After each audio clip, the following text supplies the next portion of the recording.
विक्रम संवत 1912 में बुट्टराय जी आदि ने संवेगी दीक्षा मणि विजय जी दादा के पास ली। तब संवेगी साधु की संख्या बहुत ही कम थी, कुल मिलाकर 25-30 जितनी। ज्यादातर संख्या यति, स्थान कवासी और आचार को छोड़कर अकेले विहार करने वालों की थी। स्वाभाविक है कि भक्ष्य अभक्ष्य का विवेक श्रावकों को करवाने वाले की संख्या कम हो, तब श्रावकों में गलतफहमी बढ़ सकती है, फैल सकती है। एक बार लीमड़ी गांव में मूलचंद जी महाराज को किसी ने बैंगन की सब्जी वहोरा दी। मूलचंद जी महाराज कुछ पूछताछ करे उससे पहले ही सामने वाले ने उनके पात्र में सब्जी डाल दी। मूलचंद जी ने कहा, बैंगन अभक्ष्य है। उसने कहा, सब साधु वापरते हैं, खाते हैं। आप कौन नए साधु आ गए? इस घटना की चर्चा उन्होंने गुरु में बुट्टराय जी से कही। बुट्टराय जी ने कहा, मूला, सच्चे साधुओं की संख्या कम हो और ज्यादातर अव्यवस्थित आचरण करने वाले हो तब ऐसा ही होता है। इसका इलाज एक ही है, सच्चे साधुओं की संख्या बढ़ाई जाए। मूलचंद जी ने अपने गुरु भाई वृद्धचंद जी के साथ इस बाबत की चर्चा की।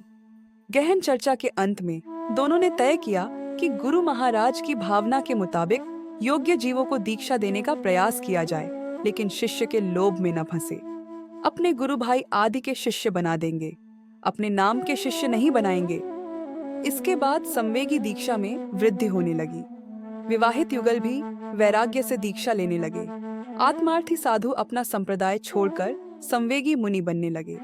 ज्यादातर शिष्य बुट्टराय जी के या अन्य के नाम से बनाए गए, लेकिन कभी कभी गुरुवाज्ञा के अधीन होकर वृद्धचंद जी और मूलचंद जी को भी अपने नाम से शिष्य बनाने पड़े।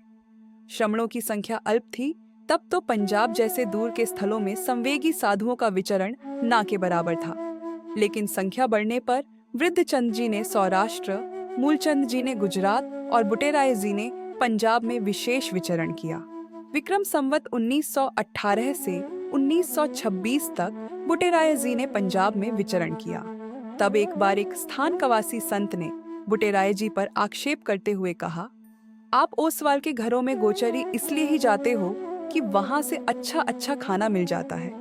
जयनेत्र के यहाँ से तो लुखे सुखे रोटे से अधिक क्या मिलेगा? बुट्टराय जी ने कहा, महात्मा, जैन श्रावक हमारे आचार को अच्छी तरह से जानते हैं, इसलिए हमें हमारे आचार के मुताबिक निर्दोष गोचरी मिल सकती है। जयनेत्र में यह संस्कार नहीं होते।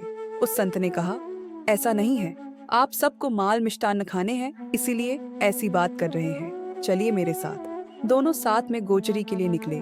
कहाँ हाथ पानी से भिगे हुए, कहीं सचित्त के साथ अनेक घरों में घूमे, लेकिन पात्र खाली। दोनों ने उपवास किया।